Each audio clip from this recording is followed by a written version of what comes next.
Um, but even if not, regardless of where you sit on the spectrum, if free thinking and criticism of the same side of the aisle that you're on is not allowed or is shamed, you're shamed for it, then you're probably too far in.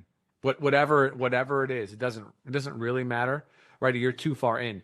If Elon is too special to be criticized, you're too far in. Yeah. And simultaneously, if whatever, whoever, whatever, there's no figure on the left at this point that is, Or not to even talk about. yeah, exactly. But what? Pick your favorite person, I guess.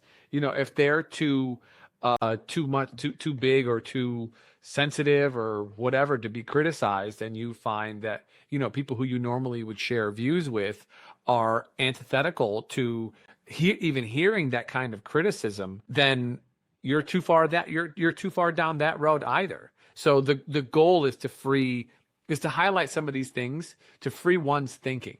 Because for me, and the motivation in bringing this and doing this is that I see this, and we both agree with this. We see this as a problem, as a large problem in society, one that is like, we can call it like maybe a social epidemic, if you will. And in Buddhist practice, they talk about like the suffering of change, the suffering of conditioning, and then the kind of the suffering of like the body aspects, body emotions, But the second one, the suffering of conditioning, is twofold. Is the conditioning of the ego, right? That you're an isolated being outside of other humans and other sentient beings, is one aspect.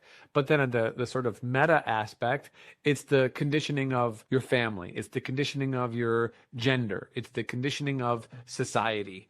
And they mention this, and it is, as I do my practice every day, and I know Eric does his practice every day, this is part of the acknowledgement when you practice, is that you are intentionally softening the hardness that comes through with conditioning that is placed upon